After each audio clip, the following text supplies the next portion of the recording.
biasanya berat ketika kita bertemu dengan orang, karena orang itu akan selalu ngecap kita sebagai keturunan dari orang yang tidak baik. Maka ketika leluhur kita jelas, leluhur kita baik, maka insya Allah ini bagian dari karunia atau nikmat yang diberikan oleh Allah kepada kita. Kedua, salawat dan salam mudah-mudahan selalu tercurahkan kepada Nabi Muhammad SAW yang telah membimbing kita, telah mengajarkan kepada kita bagaimana cara menghormati leluhur kita. Di antaranya adalah mendoakan orang-orang yang telah meninggal, yang telah mendahului kita, dan mereka berada dalam keadaan keimanan yang sama dengan kita. Para hadirin kaum muslimin rahimakumullah, melanjutkan kajian sirah nabawiyah sampai kita pada pembahasan tentang ayah Rasulullah SAW yang bernama Abdullah. Tentang profil beliau, siapa beliau, itu semua sudah dijelaskan sebelumnya. Ini sudah sampai di pembahasan bahwa ketika beliau meninggal, itu usia Rasulullah berada di dalam kandungan istrinya atau di dalam kandungan ibunya Rasulullah atau istri dari Abdullah, itu usia 6 bulan. Tapi ada yang berpendapat bahwa beliau meninggal, yakni Abdullah itu meninggal ketika usia Nabi Muhammad 2 bulan baru dilahirkan, baru kemudian ayahnya meninggal. Tapi yang paling kuat dan rata-rata ahli sejarah menyebutkan ayah beliau itu meninggal ketika usia Nabi Muhammad 6 bulan di dalam kandungan Siti Aminah. Wa jami'u ma khalafahu Abdullah khamsatu ajmalin. Dan semua peninggalan atau warisan dari Abdullah untuk Rasulullah SAW dan untuk istrinya itu adalah khamsatu ajmalin, 5 unta. 5 unta ini lumayan. Tapi Nabi Muhammad itu atau ayahnya, keluarganya tidak tergolong terlalu kaya, juga tidak terlalu miskin. Artinya khamsatu ajmalin ini standar. Ekonomi menengah. Menengah tapi agak ke bawah, tidak terlalu. Waqit'atu ghanamin, dan beberapa ekor domba atau kambing. Wajariyatun habsyiyatun ismuha Barakah wa kunniyatuha Ummu Aiman. Dan seorang budak perempuan. Nah, ketika disebutkan budak itu kalau di masa itu kekayaan. Masuk dari bagian kekayaan. Bukan pembantu, bukan. Budak itu kalau di waktu itu harta milik. Jadi kekayaan seseorang bisa dilihat dari berapa banyak dia memiliki budak. Karena budak itu waktu itu bukan dibayar, tapi diperjualbelikan. Jadi dia bekerja di rumah kita atau membantu kita, itu bukan bayaran 1 bulan berapa, kontraknya berapa, enggak. Tapi saya membeli di awal, kemudian selama saya membeli, sama saya memiliki budak itu, maka budak itu gak pernah dapat apa-apa dari saya.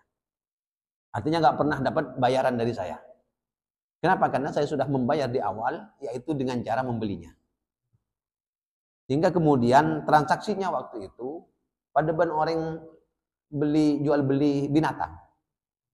Jadi siapa yang beli kambing, ya sudah jadi milik dia.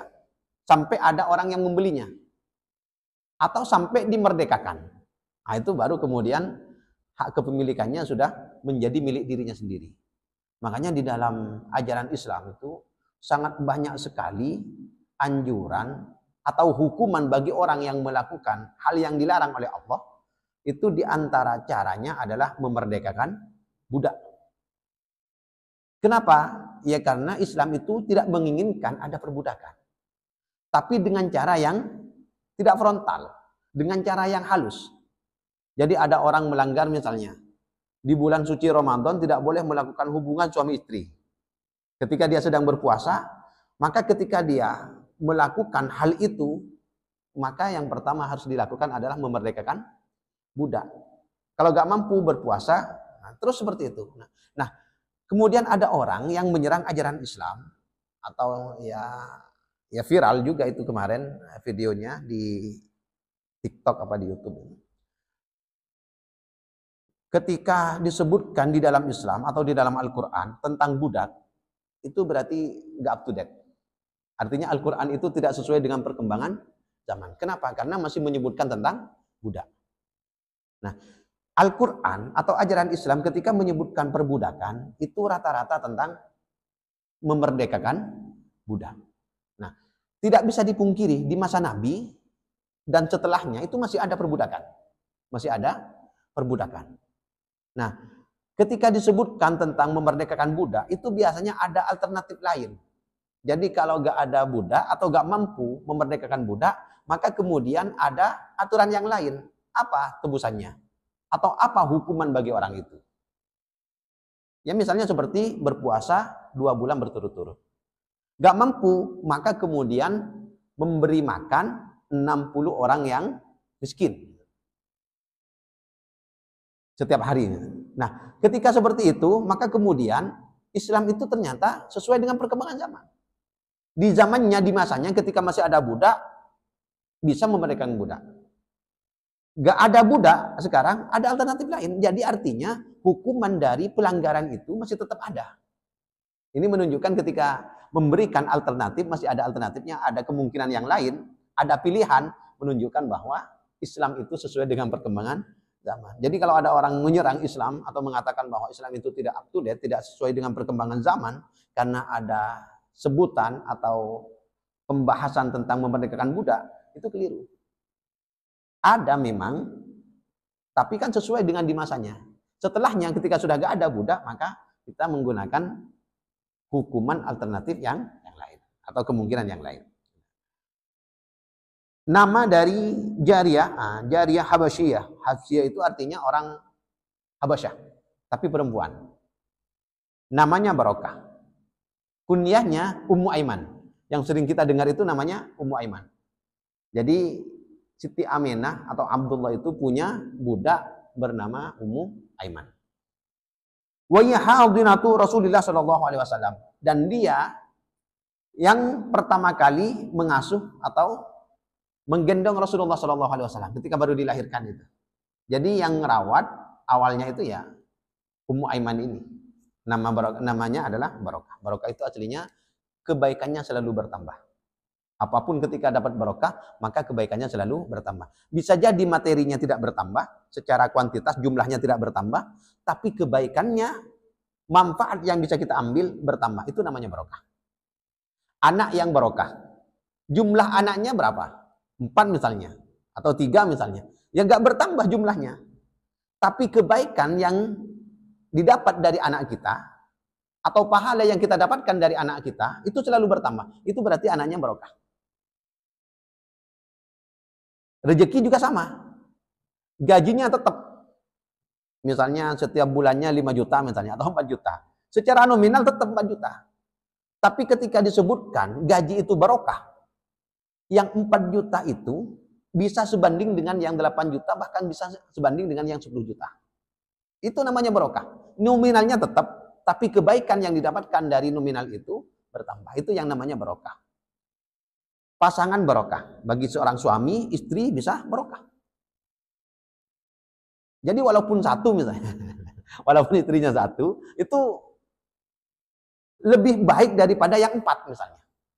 Barokah, kebaikannya bertambah. Artinya kita mendapatkan banyak manfaat. Kesetiaan, senyumnya misalnya, kemudian keakrabannya dalam keluarga. Itu lebih daripada yang cuman dari segi nominal lebih banyak. Cuman orang kan kadang, Ustaz, menikah lebih dari 1, istrinya 2 misalnya, itu kan barokah. Bukan. Barokah itu kebaikannya bertambah. Itu nominalnya tambah. Jumlahnya yang tambah. Makanya begitu juga dengan seorang suami. Bagi seorang istri. Barokah apa tidak? Kalau barokah berarti kebaikan dari suami itu bagi istrinya, manfaatnya itu banyak sekali. Istri bisa mendapatkan banyak pelajaran, bisa mendapatkan banyak nasihat, bisa mendapatkan banyak pahala dari suaminya itu. Makanya kita selalu berdoa kepada Allah Subhanahu wa taala, mudah-mudahan apa yang kita dapatkan, apa yang kita miliki itu barokah. Kalau urusan nambah atau tidak, itu masalah nominal. Tapi kalau masalah barokah itu kebaikan yang bertambah. Wa hiya hadiratu Rasulillah sallallahu alaihi wasallam. Ketika Rasulullah itu orang baik, maka orang-orang yang ada di sekitarnya juga ikut baik. Maka kemudian mendapatkan sebutan. Makanya kita kalau nempel dengan orang yang terkenal, orang yang baik misalnya, orang yang dekat dengan Allah Subhanahu wa taala, kita akan kecipratan kebaikannya. Ini kalau tidak mengasuh Rasulullah, tak ngancuh atau tidak mengasuh Rasulullah, itu gak disebutkan namanya ini. Tapi karena dia mengasuh Rasulullah, disebutkan. Coba, nama dari ibu Abu Lahab siapa? Gak ada yang tahu. Kalau ayahnya tahu, karena nempel atau nebeng ke Rasulullah. Seandainya gak disebutkan, gak ada yang tahu itu ayahnya. Jadi ketika kita nempel dengan orang yang baik, kita akan kecipratan kebaikannya.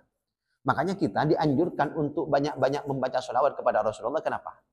Baca sholawat kepada Rasulullah itu sama dengan kita mendoakan Rasulullah. Rasulullah itu sudah sumber kebaikan. Rasulullah itu mestinya tidak butuh pada doa kita. Mestinya. Dari saking baiknya Rasulullah. Kenapa? Karena ketika beliau hidup itu maksum. Artinya tidak pernah melakukan perbuatan dosa. Tidak pernah melakukan maksiat. Kemudian ketika beliau meninggal, itu juga husnul khotimah baik. Artinya enggak ada ini. Artinya beliau sudah dijamin masuk surga oleh Allah Subhanahu wa taala. Tapi kenapa kita selalu mendoakan beliau? Bersolawat kepada beliau itu artinya kita mendoakan beliau. Nah, mendoakan beliau itu minta kepada Allah agar kebaikan beliau ditambahkan, bukan untuk, makanya tidak boleh mengatakan kita mudah-mudahan dosa-dosa beliau diampuni. Enggak ada. Beliau enggak punya dosa. Itu doa yang seperti itu boleh untuk selain Nabi. Kalau untuk Nabi nggak boleh. Kenapa? Para Nabi itu sudah maksum, nggak berdosa. Nabi Ibrahim pernah pernah berbohong. Itu sudah dijelaskan beberapa kali. Di khutbah Idul Adha sudah dijelaskan. Bagaimana kebohongan yang dimaksud kebohongan Nabi Ibrahim itu. Dusta putih bahasanya itu. Tidak sesuai dengan kenyataan yang dianggap oleh orang yang diajak bicara, bukan dari yang pihak yang berbicara. Yang berbicara itu jujur. Jadi untuk para nabi doanya mudah-mudahan Allah menambah keselamatan dan menambah sholawat kepada para nabi. Artinya untuk kebaikan itu kita tetap. Nah, apa yang kita harapkan? Ketika Rasulullah sumber kebaikan atau Rasulullah sudah banyak kebaikannya, kita mengharapkan cipratan kebaikan dari beliau. Jadi ketika kita membaca sholawat, itu kembalinya kepada kita. Benar kita memberikan sesuatu kepada Rasulullah, yaitu bertambahnya kebaikan, bertambahnya keselamatan dan ya kebaikan atau barokah untuk beliau, tapi kemudian hasilnya kepada kita itu lebih banyak ternyata. Makanya di dalam hadis Nabi itu kan disebutkan man shalla alayya sholatan sallallahu alaihi biha asyra. Barang siapa yang membaca sholawat kepadaku 1 kali, maka Allah akan membalas dengan sholawat 10 kali. Nah, kita ngasih 1 kepada Rasulullah, 1 sholawat, ternyata Allah membalas 10. Berarti kan lebih banyak dapatnya kita daripada yang didapatkan oleh Rasulullah. Ini menunjukkan bahwa Rasulullah sumber kebaikan. Makanya setiap ada kebaikan, kita dianjurkan untuk mendekat. Dan kalau bisa kita pun sendiri menjadi sumber kebaikan. Artinya di satu sisi kita mendekat pada kebaikan, di sisi yang lain kita menjadi sumber kebaikan. Agar kita menjadi sumber kebaikan bagi orang-orang yang ada di sekitar kita. Nah ini. Makanya ketika Rasulullah SAW itu manusia baik dan manusia terbaik, maka orang-orang yang di sekitarnya itu disebutkan. Nah ini bahkan dalam, ini terus abadi ini. Akan selalu disebutkan. Siapa nama ibu Rasulullah? Anak-anak kita sudah tahu. Aminah. Siapa nama ayahnya? Alhamdulillah. Itu kecipratan kebaikan Rasulullah. Coba ditanya, siapa anaknya Fir'aun?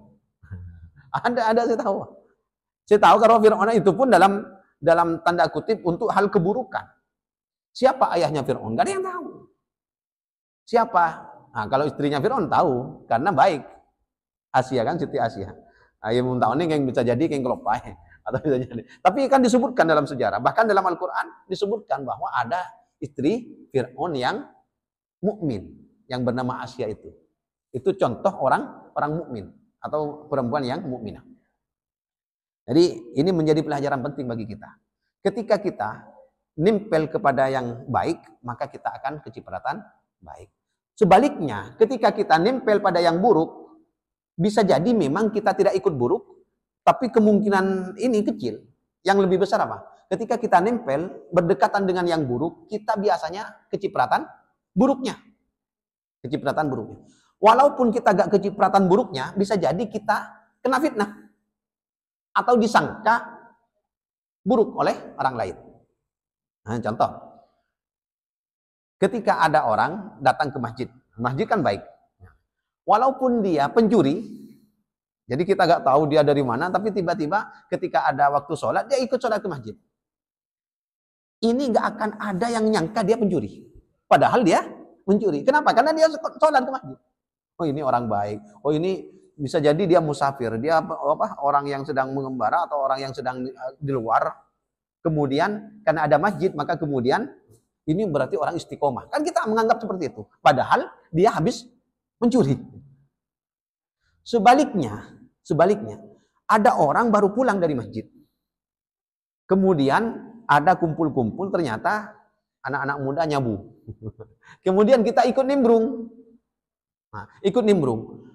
Digerebek, ditangkap. Maka kita bisa kena tangkap. Bisa kita tertuduh juga. Kenapa? Karena kita nempel dengan yang tidak baik. Makanya hati-hati. Dalam pergaulan, dalam kehidupan sehari-hari kita, orang ini orang baik apa enggak? Kalau orang baik, kalau tidak baik ya kita harus menjaga jarak. Artinya menjaga jarak benihbah langsung amuso tidak. Tetap kita punya kewajiban untuk berdakwah. Hanya saja kita tidak boleh terlalu dekat karena membahayakan. Untuk diri kita membahayakan, takut kita ikut tergiur untuk mengikuti karakternya, atau bisa jadi kita akan terkena fitnah atau tuduhan ketika terlalu dekat dengan keburukan. Nah, maka kemudian di antara orang nanti yang akan mendapatkan naungan dari Allah Subhanahu wa taala adalah rajulun qalbuhu mu'allakum bil masajid. Di antara orang, kan ada 7 itu. Di antara orang yang akan mendapatkan naungan dari Allah Subhanahu wa taala di hari kiamat ketika tidak ada naungan sama sekali kecuali naungan dari Allah Subhanahu wa taala. Itu di antaranya adalah rajulun qalbuhu mu'allakum bil masajid. Seorang laki-laki atau perempuan juga sama, atau seseorang lah bahasanya secara umum, yang hatinya selalu tergantung atau terikat dengan masjid. Artinya dia penbektok ke masjid melolong. Selesai sholat subuh, dia nanti duhurnya, saya mau sholat di mana ya?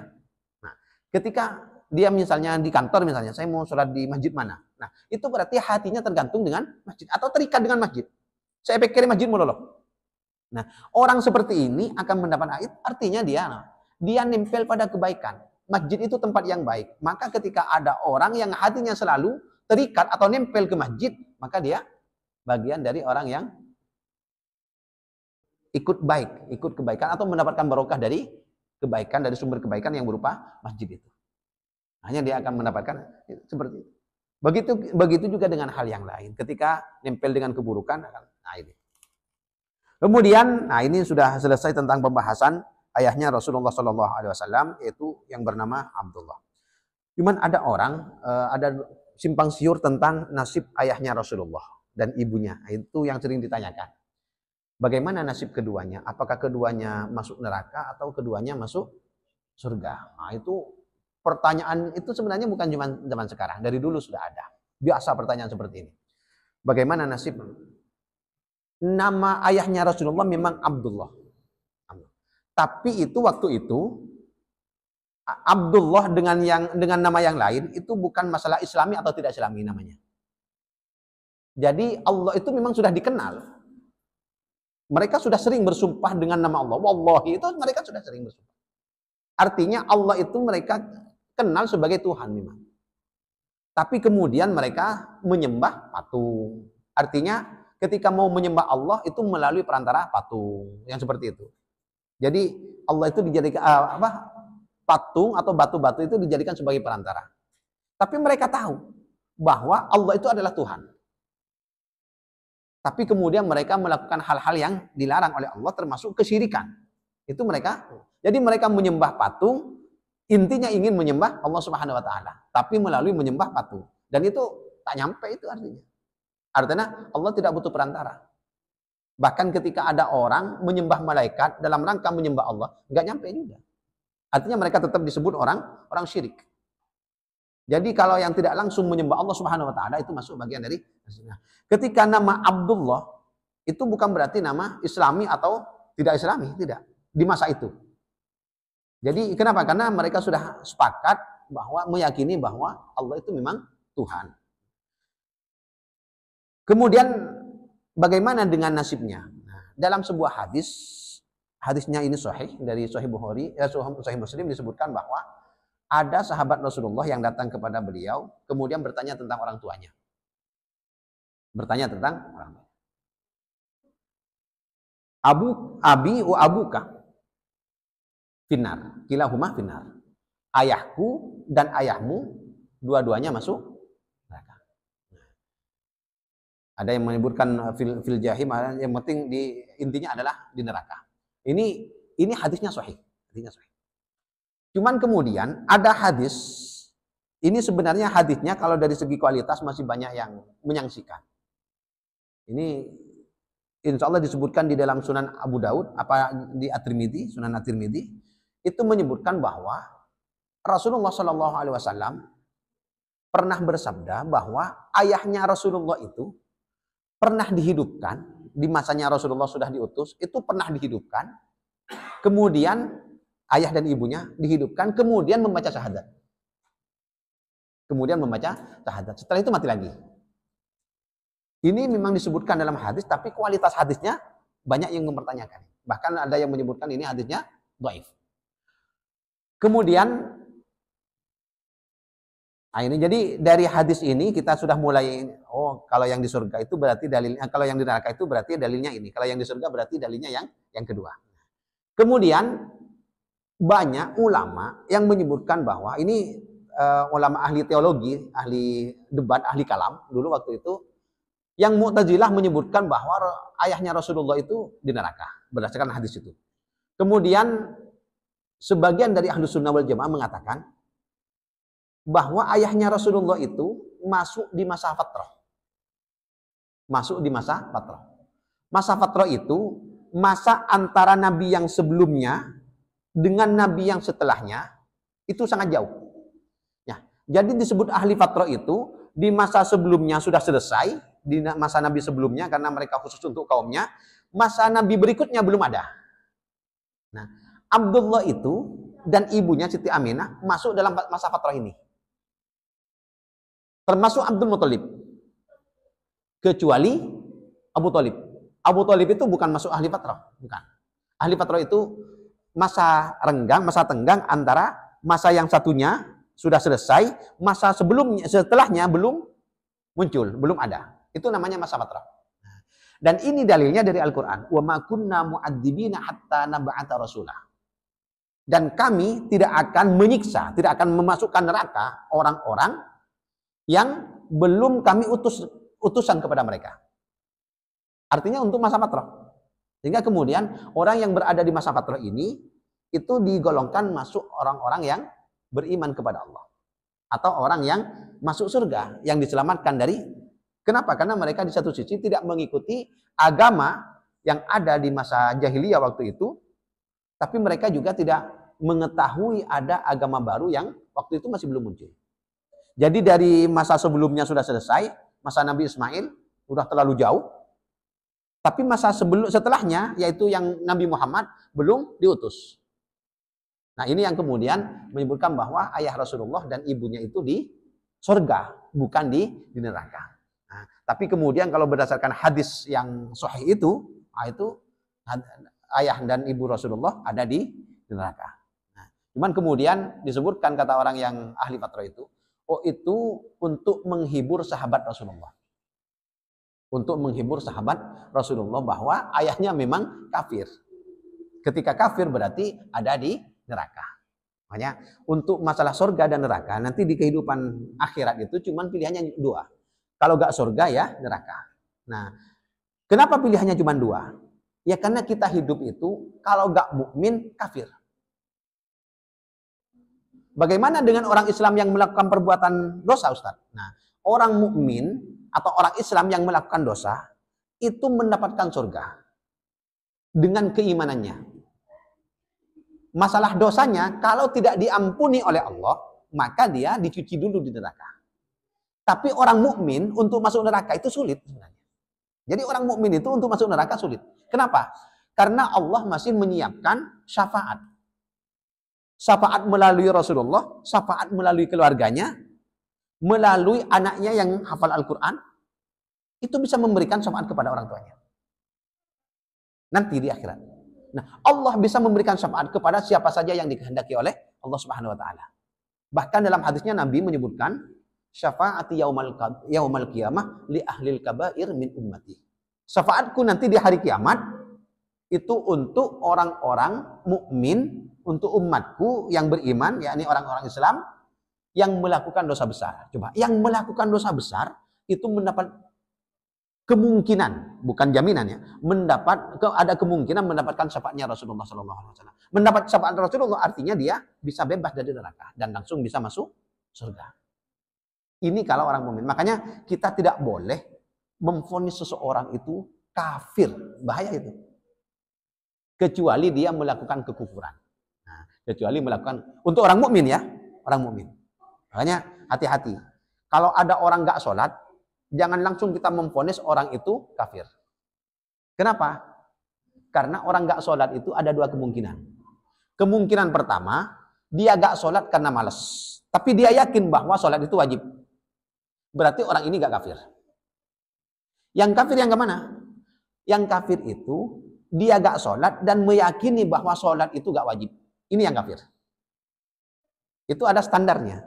Jadi ada indikatornya. Kalau melakukan indikator atau melakukan hal-hal yang memang menjurus pada kekufuran dan meyakini tentang kekufuran itu, maka itu yang disebut kufur atau kafir. Tapi kalau dia cuma nggak sholat karena malas, tapi dia yakin bahwa sholat itu wajib, saya yakin bahwa sholat itu memang diwajibkan oleh Allah. Cuman saya sengkang.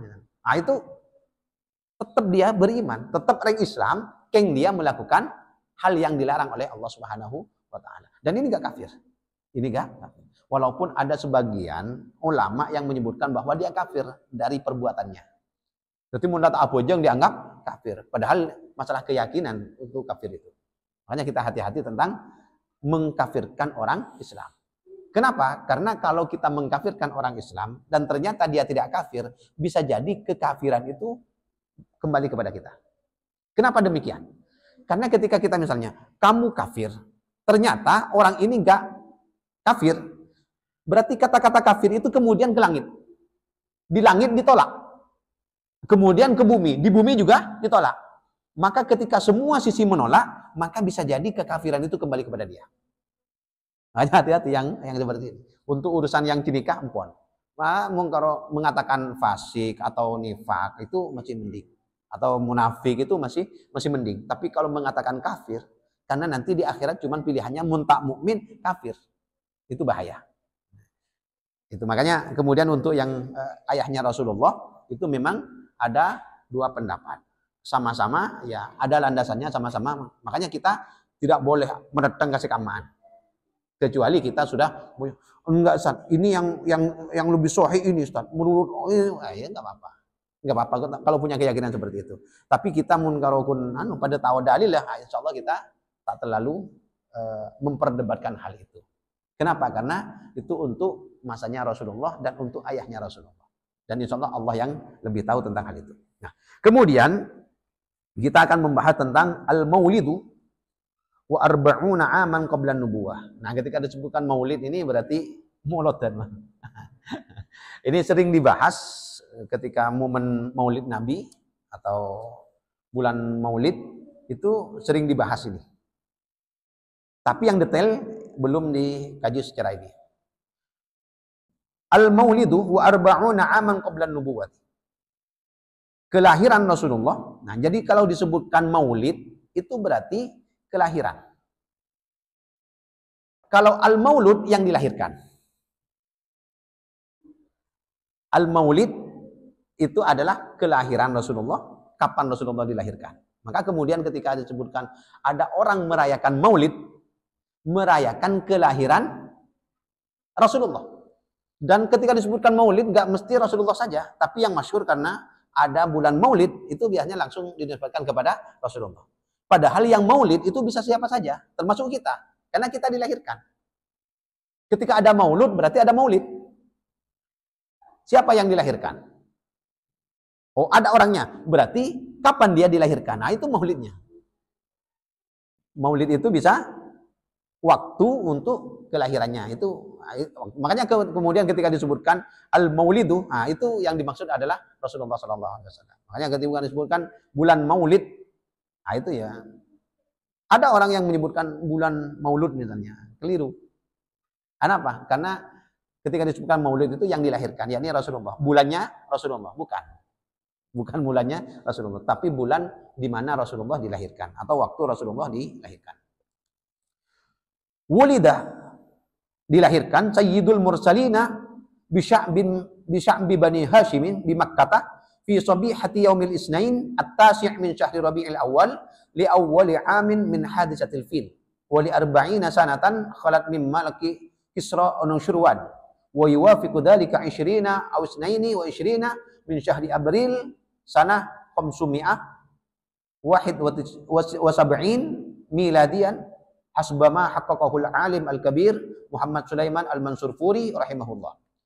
Rasulullah sallallahu alaihi wasallam itu dilahirkan di Sya'bi Bani Hashim, di gang atau di kawasan Bani Hashim. Nah, Bani Hashim itu ada gangnya tersendiri. Makanya Rasulullah bertetangga dengan Abu Lahab karena Abu Lahab juga sama-sama dari Bani Hashim. Nah, Rasulullah rumahnya itu dempet dengan Abu Lahab. Nah, ketika masih belum diutus Rasulullah, ini kampus lagi biasa nyaman. Bahkan anaknya Rasulullah itu bertunangan, dua anaknya Rasulullah bertunangan dengan dua anaknya Abu Lahab. Dua anaknya Abu Lahab itu namanya Utbah bin Abi Lahab dan Utaibah. Sementara anaknya Rasulullah Ummi Kulsum dan Ruqayyah itu yang bertunangan dengan anaknya Abu Lahab. Artinya akrab biasa. Bahkan ketika Rasulullah dilahirkan, Abu Lahab itu gembira. Karena gembira, maka kemudian orang yang memberi kabar, yaitu budaknya Suwaibah itu kemudian dimerdekakan. Dimerdekakan berarti dia kehilangan uang sudah. Kehilangan harta sudah. Karena harga budak itu hilang sudah ketika dia sudah merdeka. Tidak bisa orang membeli karena dia sudah merdeka. Dimerdekakan dari saking gembiranya Abu Lahab waktu itu. Nah, Abu Lahab baru kemudian benci kepada Rasulullah ketika Rasulullah menjabat atau sudah ditunjuk oleh Allah menjadi seorang nabi atau rasul. Sejak saat itu, sejak di awal itu langsung benci dengan Rasulullah. Padahal sebelumnya biasa. Sebelumnya biasa. Bahkan ketika Rasulullah usia 8 tahun, Abdul Muthalib mau meninggal, itu di sisinya ada Abu Lahab dan ada Abu Thalib. Abu Lahab waktu itu ingin mendidik atau ingin merawat Rasulullah. Tapi Abdul Muthalib tahu bahwa karakter Abu Lahab itu begini. Sementara Abu Thalib begini.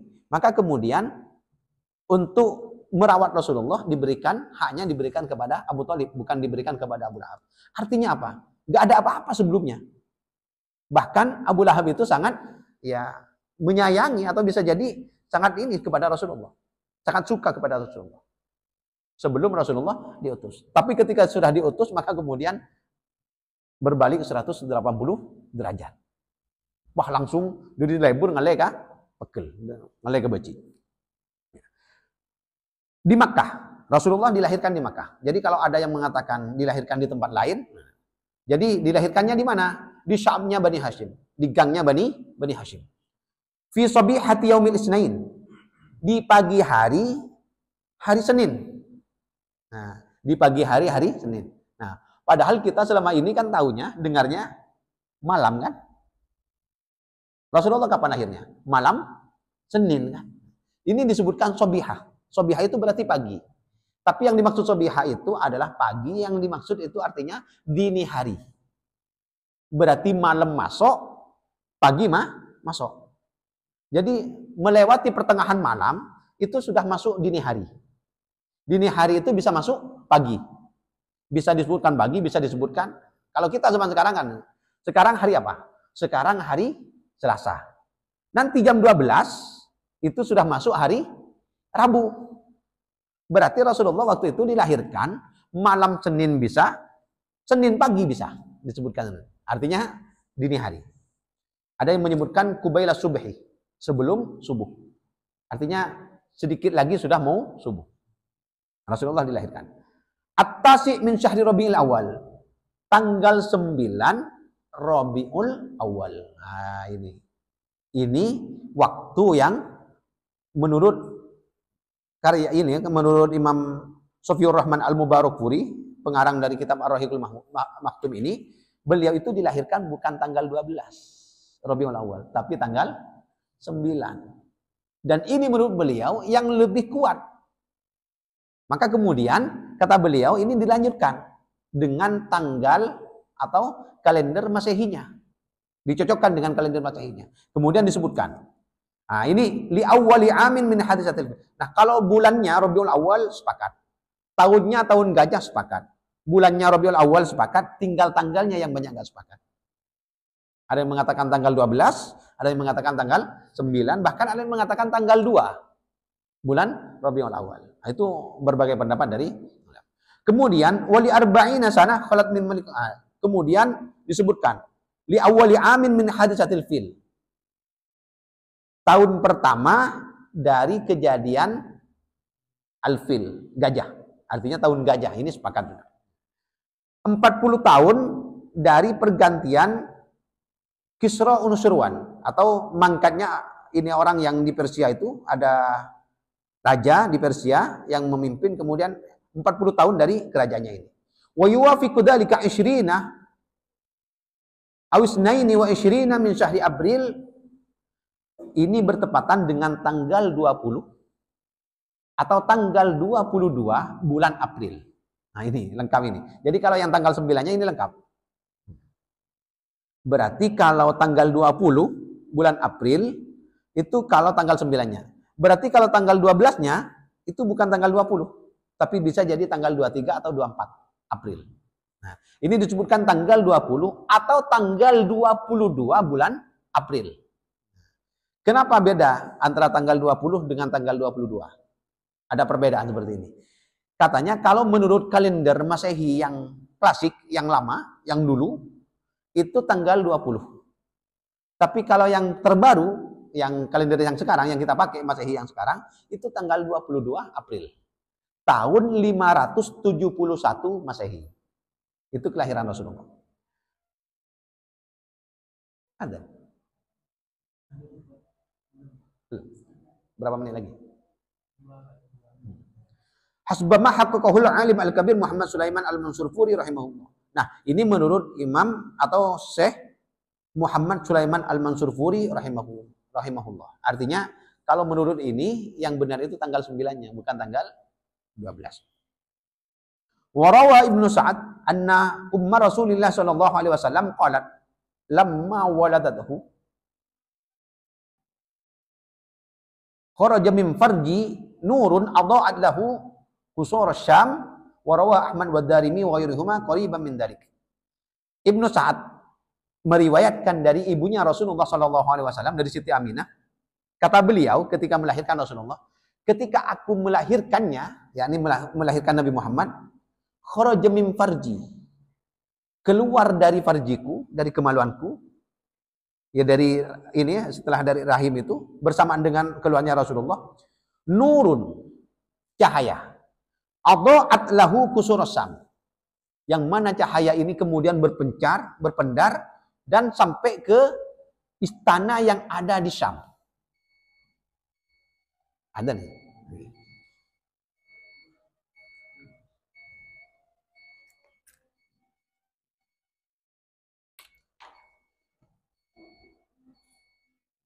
Allahu Akbar, Allah. Ya, jadi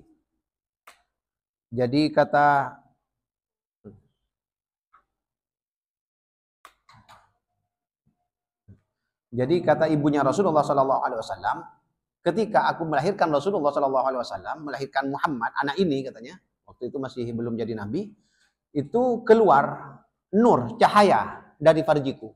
Kemudian cahaya itu berpencar, berpendar sampai menerangi Qusur Syam. Qusur Syam itu mana?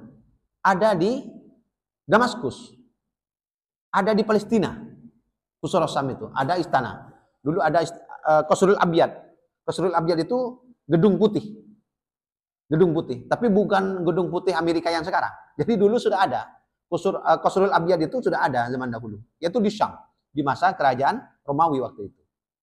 Di bawah kekuasaan Raja Romawi. Itu ternyata sudah sampai sana. Nah, ini kemudian menunjukkan, dan ini diriwayatkan oleh Imam Ahmad di dalam musnadnya, dan ini menunjukkan bahwa syariat Rasulullah atau ajaran Rasulullah itu akan bisa menerangi di Makkah tempat kelahirannya, kemudian sampai ke jauh ke Syam juga. Padahal waktu itu Makkah dan ya dengan Romawi, dengan yang ada di Syam waktu itu yang masih dikuasai Romawi, kekuatan besar waktu itu, sulit untuk sampai ke sana itu. Sulit. Kenapa? Karena ya itu. Karena dikuasai oleh ya raja yang sangat kuat waktu itu. Bagaimana memakiannya masa Indonesia ala benar Amerika. Artinya nggak seimbang waktu itu kekuatannya. Tapi Nabi Muhammad sudah mendapatkan irhasad seperti itu. Irhasad itu semacam mukjizat. Kalau Nabi sudah diangkat menjadi Nabi itu disebut mukjizat. Tapi kalau sebelum diangkat disebut dengan irhasad. Kelebihan-kelebihan yang diberikan oleh Allah kepada Nabi Muhammad. Tapi waktu itu masih belum jadi Nabi. Artinya bukan bukti kenabiannya. Bukan bukti kenabiannya. Bukti kenabiannya berupa mukjizat setelah beliau diutus oleh Allah Subhanahu wa taala. Kemudian, nah ini dari pembahasan ini dari riwayat Ibnu Sa'ad dan juga Imam Ahmad wa Darimi wa ghairuhuma qariban min dzalik. Artinya ada riwayat-riwayat yang lain juga menyebutkan tentang kisah ini. Bahwa kata Aminah ketika melahirkan Rasulullah SAW muncullah cahaya yang kemudian menerangi Qusur Syam. Istananya orang-orang yang ada di Syam itu.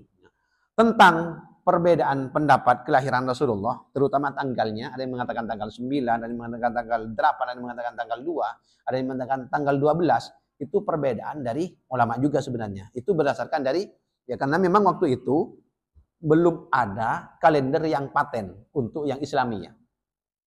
Untuk yang kalender Hijriah belum ada. Kalender Hijriah itu baru ada ketika di masanya Umar bin Khattab, dan itu pun dimulai dari hijrah.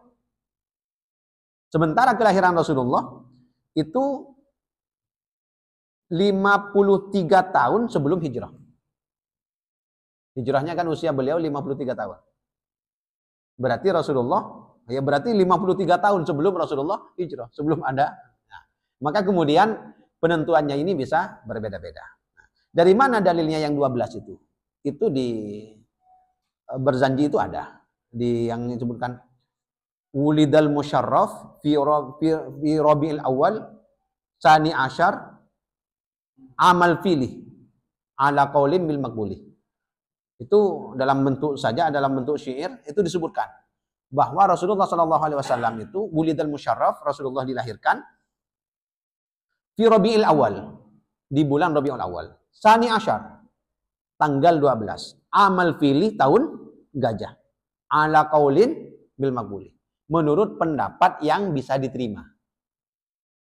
Nah, ini dasarnya. Artinya kitabnya ada berupa kitab syair, dan ini juga pendapat yang tanggal 12 itu berdasarkan itu. Nah, ini kemudian juga berdasarkan kitab ini. Itu pun berdasarkan dari beberapa riwayat ulama hadis atau ahli sejarah. Makanya ya kita nggak tahu wallahu alam yang mana yang lebih, tapi kita yang penting tahu bahwa ada perbedaan pendapat ulama tentang kapan Rasulullah dilahirkan dari segi tanggalnya. Kalau kitab ini tanggal 12, kalau kitab yang Berzanji itu tanggal 12, kalau yang ini 9, kemudian ada juga pendapat-pendapat yang lain seperti tanggal 8 atau tanggal 2 dari bulan Rabiul Awal. Kemudian waqad rawa anna irhasad bil bi'sah waqa'at indal milad. Fasaqatat 14 syurfah min iwani Kisra. Wa khammadat an-narul lati ya'buduha al-majus wa nahadaman al-kanais hawla bahirah sawah ba'da an ghadat. Rawa dzalika at-Tabari wal Baihaqi wa ghairuhuma. Wa laysa lahu isnadun thabitun wa lam yashhad lahu tarikhun tilkal umam ma'a quwwati dawa'i tasjil. Kemudian Ibnu Sa'ad meriwayatkan tentang irhasad bil bi'sah. tentang kelahiran Rasulullah yang diiringi dengan peristiwa-peristiwa bersejarah, peristiwa-peristiwa penting. Ketika Rasulullah dilahirkan, fasaqatat arba'u asyarah syurfah. Ketika Rasulullah dilahirkan, menurut riwayat ini ada 14 syurfah, tiang besar min iwani Kisra, dari kerajaan Kisra yang kemudian ini roboh. Padahal ini menjadi keagungan mereka, suatu yang dibangga-banggakan oleh mereka. Ternyata roboh ketika Rasulullah dilahirkan. Dan kemudian juga ada api yang disembah oleh orang-orang Majusi, api yang sangat besar, tungku besar, kemudian disembah oleh orang-orang Majusi, dan api ini tidak pernah padam. Tapi ketika Rasulullah lahir, api ini padam, gelap, sehingga kemudian mereka juga bingung, orang-orang Majusi ini, kok bisa padam? Ada apa ini? Gejala alam apa ini?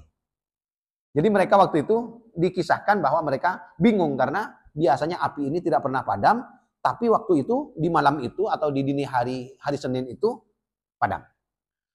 Kemudian wanhadamat al-kanais haula Bahiro. Kemudian ada gereja yang ada di sekitar sawah. Sawah ini Bahiro ada oase. Oase itu ada air di tengah padang pasir. Ada semacam danau kecil di padang pasir, itu namanya oase. Lakolaan. Ini benih lakolaan, kolar aja nih kan. Cuman itu di padang pasir. Namanya sawah. Benih sawah, sawah, memang bahasa Arab. Nah, itu kemudian ini apa? Kanais, gereja-gereja yang ada di sekitar oase ini itu roboh setelah sebelumnya mengalami banjir. Dan ini diriwayatkan oleh Imam At-Tabari wal Baihaqi dan orang yang lain dari keduanya. Walaysa lahu isnadun sabit, tapi menurut pengarang kitab ini tidak memiliki sanad yang kuat. Jadi kisah-kisah tentang yang disebutkan tadi itu tentang robohnya Kisra di ini Iwan Kisra itu, kemudian robohnya juga Kanais dan juga matinya lampu atau matinya api yang disembah oleh orang-orang Majusi, itu tidak memiliki sanad yang kuat. Dan juga dari segi sejarah itu ini kejadian luar biasa. Dan di depan banyak orang, di depan umum. Artinya kalau memang ini benar-benar terjadi, akan banyak orang yang mengisahkan. Ternyata banyak orang yang tidak mengisahkannya. Kemudian di sisi yang lain, dari segi sanad yang Islamnya itu juga tidak terlalu kuat. Nah, makanya ini dibiarkan terbuka. Cuman disebutkan saja bahwa kejadian-kejadian itu memang disebutkan terjadi di masa Rasulullah ketika beliau dilahirkan, hanya saja tidak memiliki sanad yang kuat. Dan juga tidak ada ahli sejarah yang mengatakan, oh informasi ini valid. Padahal itu kejadian banyak di depan umum. Seandainya benar-benar terjadi, maka akan banyak orang yang menceritakannya. Nah ini, jadi dianggap tidak ini kurang valid informasinya, kurang kuat informasinya gara-gara dua hal itu. Walamma waladat ummuhu arsalat ila jaddihi. Nah, ini baru kemudian ketika Rasulullah dilahirkan, maka kemudian oleh ibunya dikirim kepada Abdul Muthalib, kakeknya, memberikan kabar gembira tentang kelahiran dari cucunya. Dan ini kemudian akan mendapatkan keistimewaan, termasuk siapa yang memberi nama, siapa yang menghitan Rasulullah SAW, itu nanti juga akan dikisahkan di dalam bab ini. Insyaallah di pembahasan berikutnya. Dan pembahasan berikutnya itu tentang Maulid juga, karena tentang kelahiran Rasulullah bertepatan dengan bulan Maulid di masa yang akan datang atau satu bulan yang akan datang. Mudah-mudahan bermanfaat dan mudah-mudahan kita bisa mengambil banyak ibrah, banyak pelajaran dari kisah kelahiran Rasulullah SAW atau sirah beliau, dan mudah-mudahan kita termasuk orang-orang yang soleh. Amin ya rabbal alamin. Ihdinas siratal mustaqim.